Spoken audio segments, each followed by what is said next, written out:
Hello, ഇന്ന് നമ്മൾ നിങ്ങളുടെ പേഴ്സണിന് എന്താണ് നിങ്ങളോട് പറയാൻ ആഗ്രഹിക്കുന്ന മെസ്സേജ് എന്നതിന് വേണ്ടിയിട്ടുള്ളൊരു വീഡിയോ ആണ്. അപ്പം ഞാനിവിടെ 4 കളേഴ്സ് വെച്ചിട്ടുണ്ട്. അപ്പോൾ അതിൽ ഇഷ്ടമുള്ളൊരു കളറ് സെലക്ട് ചെയ്യുക. അതിനുശേഷം നമുക്ക് നോക്കാം അവർക്ക് നിങ്ങളോട് എന്തോ പറയാനുള്ളത്. നിങ്ങൾ കളർ സെലക്ട് ചെയ്തിട്ടുണ്ടെന്ന് ഞാൻ വിശ്വസിക്കുന്നു. അപ്പം ഫസ്റ്റ് കളറായിട്ടുള്ള ഈ യെല്ലോ കളറ് സെലക്ട് ചെയ്തവർക്കുള്ള മെസ്സേജ് എന്തുവാന്ന് നോക്കാം. നിങ്ങളുടെ പേഴ്സൺ എന്താ പറയാൻ പോകുന്നതെന്നുള്ളത്. ഇതാണ് ആ card. You are my heart and soul, I will love you forever long. നിങ്ങളെ ഞാൻ എൻ്റെ സോളായിട്ട് തന്നെയാണ് കണക്കാക്കുന്നത്. ഞാൻ നിങ്ങളെ സ്നേഹിക്കുന്നു എന്ന്. നിങ്ങളോടുള്ള സ്നേഹം അത് ഫോർ എവർ ആണ്. ഓക്കെ, ഇനി അടുത്തതെന്ന് പറയുമ്പോൾ you make me happy, no one else can. നിങ്ങളാണ് അവരുടെ സന്തോഷം, മറ്റാരേക്കാളും. ഇനി അടുത്തത് ബ്ലൂ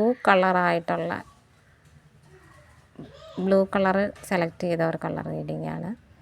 നോക്കാം എന്തുവാണ് നിങ്ങൾക്കുള്ള മെസ്സേജ് എന്നുള്ളത്. True love is tight hug after a fight. Okay, ഇനി അടുത്ത മെസ്സേജ് എന്താന്ന് നോക്കാം.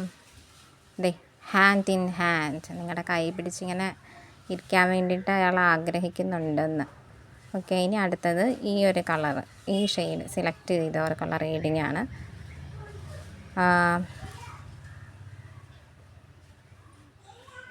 എന്താണ് നിങ്ങളുടെ വ്യക്തിക്ക് പറയാനുള്ളത്? You complete me. ഓക്കെ, ഇനി ഒരു മെസ്സേജും കൂടെ ഉണ്ട്. You and me together for ever. Okay, നിങ്ങളുടെ കൂടെ ഒരുമിച്ചായിരിക്കാൻ അയാൾ ആഗ്രഹിക്കുന്നു. ഇനി അടുത്ത മെസ്സേജ് ഈ ഒരു ഷെയ്ഡ് സെലക്ട് ചെയ്തവർക്കുള്ളത്. നിങ്ങളോട് പറയുന്നു, you bring happiness in my life. Okay, നിങ്ങളാണ് അവരുടെ സന്തോഷം എന്ന്. ഇനി ഒരു മെസ്സേജ് കൂടെ ഉണ്ട്. നോക്കാം, ലെറ്റ്സ് സീ എന്താണ് പറയാനുള്ളതെന്നുള്ളത്. You are different, that's why I like you. നിങ്ങൾ വ്യത്യസ്തനായതുകൊണ്ട് തന്നെ ഞാൻ നിങ്ങളെ സ്നേഹിക്കുന്നു എന്നാണ്.